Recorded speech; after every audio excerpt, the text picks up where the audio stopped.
ಈಗ ನಾವು ಹೇಳ್ತಾ ಇರೋದಲ್ಲಪ್ಪ, ಇದಕ್ಕೆ ರಾಘವೇಂದ್ರ ಅವರು ಉತ್ತರ ಕೊಡ್ಬೇಕಲ್ಲ. ಬಿಜೆಪಿ ಎಂಪಿಗಳು ನಿಮ್ಮ ಬೇರೆದಕ್ಕೆಲ್ಲ ತೇಜಸ್ವಿ ಸೂರ್ಯ ಅವರು ಇವರು ಎಲ್ಲ ಸಿಕ್ಕಾಪಟ್ಟೆ ಮಾತಾಡ್ತಾರೆ. ನಮಗೆ ಅನುದಾನ ವಿಷಯದಲ್ಲಿರ್ಬೋದು, ಡೆವಲ್ಯೂಷನ್ ಆಫ್ ಫಂಡ್ಸ್ದಲ್ಲಿರ್ಬೋದು, ತೆರಿಗೆನಲ್ಲಿ ಆಗ್ತಾ ಇರುವಂಥ ಮೋಸ ಇರ್ಬೋದು, ನಮಗೆ ಕೈ ತಪ್ತಾ ಇರುವಂಥ ಕೇಂದ್ರದ ಪ್ರಾಜೆಕ್ಟ್ಗಳು ಇರ್ಬೋದು, ಯೋಜನೆಗಳಿರ್ಬೋದು, ಅದ್ರ ಬಗ್ಗೆ ಯಾಕೆ ಮಾತಾಡಲ್ಲ ಇವರು? ಯಾವಾಗ ಮೋದಿ ಅವರು ಸೆಮಿಕಂಡಕ್ಟರ್ಗಳನ್ನು ಆಸಾಮಿಗೆ ಕಳಿಸ್ತಾರೆ ಅವಾಗ ಮಾತಾಡೋದಿಲ್ಲ. ಬೇರೆ ಮುಂಬೈ ಮೆಟ್ರೋಗೆ ಜಾಸ್ತಿ ದುಡ್ಡು ಕೊಟ್ಟಾಗ ನಾವು ಮಾತಾಡೋದಿಲ್ಲ.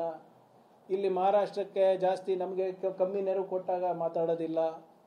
ಕರ್ನಾಟಕ ಸುಪ್ರೀಂ ಕೋರ್ಟ್ ತನಕ ಮೊದಲನೇ ಬಾರಿಗೆ ಏನು ನಮಗೆ ಅನುದಾನ ಸಿಗಬೇಕು ಅಂತ ಹೋದಾಗ ಇವರೊಬ್ಬರು ಕೂಡ ಧ್ವನಿಗೂಡಿಸಿಲ್ಲ. ಕೇಂದ್ರ ಸರ್ಕಾರಕ್ಕೆ ನಾವು ಇಡೀ ಕ್ಯಾಬಿನೆಟ್ ಹೋಗಿದ್ವಿ, ಒಬ್ಬ MP ಬಂದಿಲ್ಲ. ಇದನ್ನು ನಮಗೆ ಕೇಳಿದ್ರೆ ಹೆಂಗೆ? ಮೋದಿ ಅವರು ಮಾಡ್ತಾ ಇರೋಂಥ ಮೋಸಗಳಿಗೆ BJP MPಗಳೇ ಉತ್ತರ ಕೊಡಬೇಕೆ ಹೊರತು ಕಾಂಗ್ರೆಸ್ ಅಲ್ಲ. Thank you.